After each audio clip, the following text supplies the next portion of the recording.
ये आकाशवाणी रायपुर है। प्रादेशिक समाचार बुलेटिन के साथ मैं शुभ्रा भट्टाचार्य।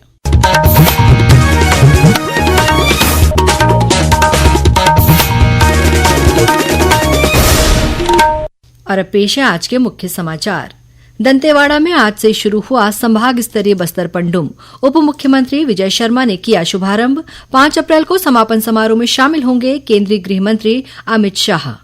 मुख्यमंत्री विष्णुदेव साय ने कहा कि वक्फ संशोधन विधेयक मुस्लिम समाज के जरूरतमंद गरीबों के लिए फायदेमंद होगा। व्यापम ने पीईटी, पीपीएचटी, पीएटी और पीवीपीटी प्रवेश परीक्षा के लिए ऑनलाइन आवेदन की प्रक्रिया शुरू की। और रायपुर सहित प्रदेश के कुछ जिलों में आज गरज चमक के साथ हुई हल्की बारिश। कल भी बस्तर संभाग के कुछ स्थानों में वर्षा होने की संभावना। अब समाचार विस्तार से। दंतेवाड़ा के हाईस्कूल मैदान में आज से संभाग स्तरीय बस्तर पंडुम शुरू हो गया है। उप मुख्यमंत्री और गृह मंत्री विजय शर्मा ने इसका शुभारंभ किया। इस मौके पर गृह मंत्री ने कहा कि बस्तर की गौरवशाली संस्कृति को सहेजने और संवारने सहित वैश्विक पटल पर पहुंचाने के लिए सरकार ने बस्तर पंडुम कार्यक्रम का आयोजन किया है, जिससे बस्तर की संस्कृति और परंपरा को दुनिया के लोगों को जानने समझने का अवसर मिलेगा। वहीं वन मंत्री केदार कश्यप ने कहा कि बस्तर क्षेत्र के स्थानीय व्यंजन, वेशभूषा, आभूषण जो विलुप्त प्राय हैं, ऐसी समृद्ध संस्कृति को बचाने की पहल बस्तर पंडुम के माध्यम से की जा रही है। विधायक और प्रदेश भाजपा अध्यक्ष किरण सिंह देव ने कहा कि ये आयोजन बस्तर की धरोहर को संजोने और उसे दुनिया भर के लोगों तक पहुंचाने का एक बेहतरीन माध्यम है।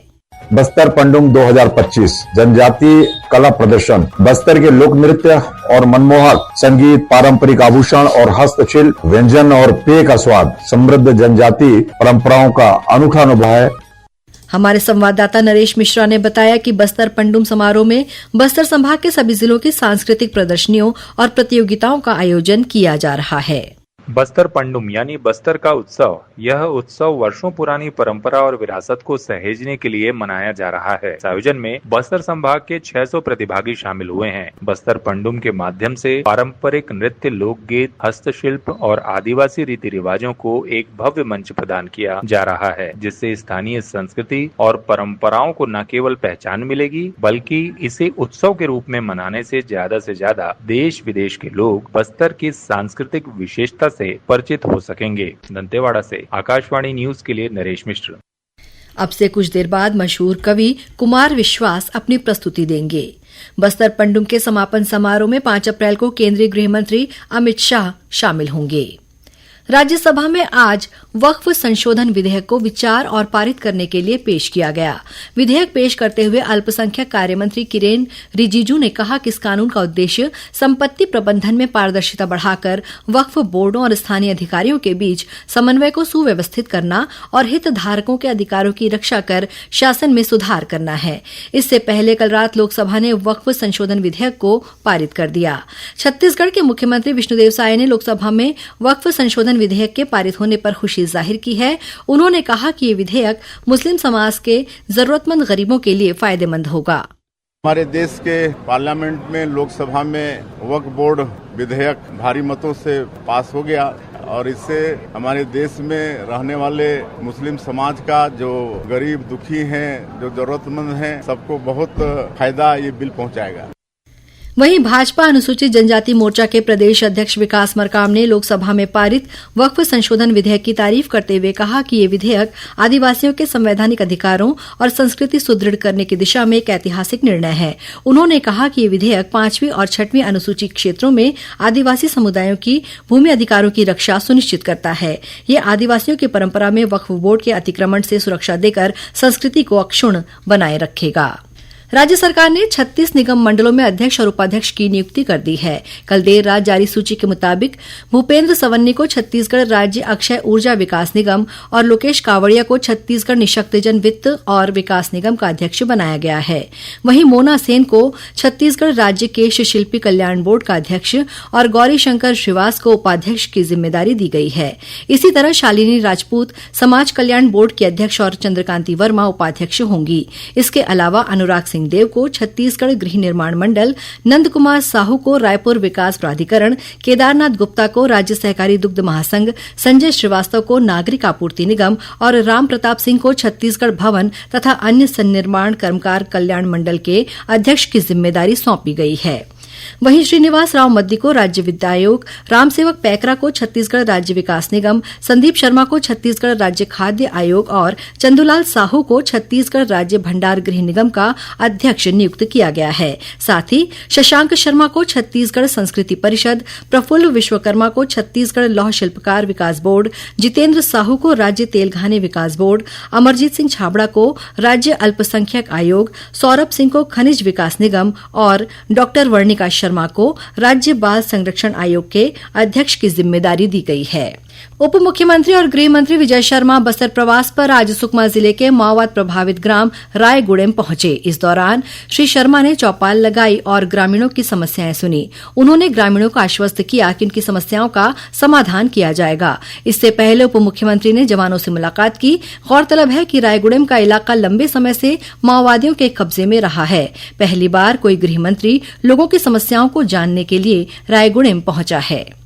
छत्तीसगढ़ रियल एस्टेट विनियामक प्राधिकरण सीजी रेरा देश का पहला राज्य बन गया है जिसने आवंटियों द्वारा जमा की गई धनराशि की सुरक्षा और उचित उपयोग सुनिश्चित करने के लिए 17 बैंकों को सूचीबद्ध किया है।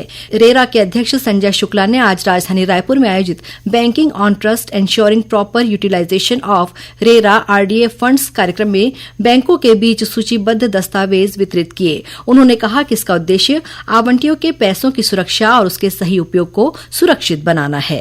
अब जो रेरा का वेबसाइट है जिसमें वो अपलोड होता है, अब सारे जो 17 बैंक जिनको आज हमने एम्पैनल किए हैं उनको हमने लॉगिन आईडी पासवर्ड दिया हुआ है। अब इस व्यवस्था से उनको प्रोजेक्ट की प्रोग्रेस से उनको वाकिफ हो सकेंगे और इंश्योर हो सकेंगे कि जो प्रोग्रेस हुई है उसके आधार पे ही पैसा विड्रॉल की अनुमति वो बैंक दे सके।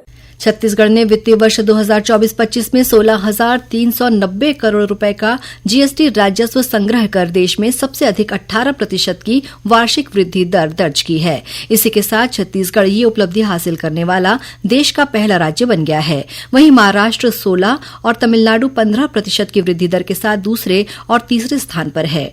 मुख्यमंत्री विष्णुदेव साय ने इस उपलब्धि पर खुशी जाहिर करते हुए कहा कि ये केवल आंकड़ों की उपलब्धि नहीं बल्कि ईमानदारी, पारदर्शिता और जन भागीदारी पर आधारित सुशासन की पहचान है। छत्तीसगढ़ व्यावसायिक परीक्षा मंडल व्यापम ने शैक्षणिक सत्र 2025 के लिए पीटी और पीपीएचटी की प्रवेश परीक्षा के लिए ऑनलाइन आवेदन प्रक्रिया शुरू कर दी है। आवेदन करने की अंतिम तिथि 17 अप्रैल है। परीक्षा की संभावित तिथि 8 मई बताई गई है। इसी तरह पीएटी और पीवीपीटी की प्रवेश परीक्षा के लिए भी ऑनलाइन आवेदन की प्रक्रिया शुरू हो गई है। आवेदन की अंतिम तिथि 21 अप्रैल और परीक्षा की संभावित तिथि 15 मई निर्धारित की गई है। भारतीय जनता पार्टी की प्रदेश इकाई भाजपा के स्थापना दिवस और भारत रत्न बाबा साहेब डॉक्टर भीमराव अंबेडकर की जयंती के अवसर पर आगामी 6 से 14 अप्रैल तक विभिन्न कार्यक्रमों का आयोजन करेगी। भाजपा की प्रदेश उपाध्यक्ष लक्ष्मी वर्मा ने आज रायपुर स्थित प्रदेश भाजपा कार्यालय में आयोजित एक पत्रकार वार्ता में बताया कि पार्टी पदाधिकारी और कार्यकर्ता भाजपा के स्थापना दिवस पर 6 और 7 अप्रैल को प्रत्येक बूथों, कार्यालयों तथा घरों में पार्टी का झंडा फहराएंगे। प्रदेश में राष्ट्रीय स्वास्थ्य मिशन के तहत ग्रामीण, शहरी, प्राथमिक और सामुदायिक स्वास्थ्य केंद्रों तथा जिला अस्पतालों में संविदा पदों पर विशेषज्ञ चिकित्सकों और चिकित्सा अधिकारियों की नियुक्ति की गई है। इसके तहत 31 चिकित्सा अधिकारियों और 8 विशेषज्ञ चिकित्सकों की पदस्थापना की गई है। इस संबंध में आदेश जारी कर दिए गए हैं। और अब पेश है मौसम का हाल। प्रदेश में कल 1-2 स्थानों पर गरज चमक के साथ अंधड़ चलने और आकाशीय बिजली गिरने की संभावना है। मौसम विभाग से मिली जानकारी के अनुसार बंगाल की खाड़ी से लगातार नमी आ रही है, जिसके कारण प्रदेश के दक्षिणी भाग में हल्के बादल छाए रहने और वर्षा होने की संभावना है। वर्षा का क्षेत्र मुख्य रूप से बस्तर संभाग रहेगा। इस बीच आज दोपहर बाद राजधानी रायपुर में हल्की बारिश हुई। वहीं नारायणपुर, जशपुर सहित कुछ अन्य जिलों में भी गरज चमक के साथ बारिश होने के समाचार मिले हैं। और अब कुछ समाचार संक्षेप में। सूचना और प्रसारण प्रसारण तथा संसदीय कार्य राज्य मंत्री डॉक्टर एल मुरुगन ने कल दक्षिण भारतीय फिल्म संघों के साथ वर्चुअल बैठक की। इस दौरान उन्होंने तकनीशियनों, निर्माताओं और निर्देशकों से world audio visual and entertainment summit waves में शामिल होने का आग्रह किया। मुख्यमंत्री विष्णुदेव साय ने सुप्रसिद्ध कवि और पत्रकार पंडित माखनलाल चतुर्वेदी की जयंती पर उन्हें नमन किया है। कबीरधाम जिले की पुलिस ने कार से 3 करोड़ रुपए मूल्य के सोने के आभूषण और करीब 8.5 लाख रुपए नकद बरामद किए हैं। इस मामले में 2 लोगों को गिरफ्तार किया गया है और जांजगीर चांपा पुलिस ने चिटफंड कंपनी के फरार संचालक जितेंद्र विसे को गिरफ्तार किया है। अंत में मुख्य समाचार एक बार फिर। दंतेवाड़ा में आज से शुरू हुआ संभाग स्तरीय बस्तर पंडुम। उप मुख्यमंत्री विजय शर्मा ने किया शुभारंभ। 5 अप्रैल को समापन समारोह में शामिल होंगे केंद्रीय गृह मंत्री अमित शाह। मुख्यमंत्री विष्णुदेव साय ने कहा कि वक्फ संशोधन विधेयक मुस्लिम समाज के जरूरतमंद गरीबों के लिए फायदेमंद होगा। व्यापम ने पीटी, पीपीएचटी, पीएटी और पीवीपीटी प्रवेश परीक्षा के लिए ऑनलाइन आवेदन की प्रक्रिया शुरू की। और रायपुर सहित प्रदेश के कुछ जिलों में आज गरज चमक के साथ हुई हल्की बारिश। कल भी बस्तर संभाग के कुछ स्थानों में वर्षा होने की संभावना। इसी के साथ प्रादेशिक समाचार बुलेटिन समाप्त हुआ। नमस्कार।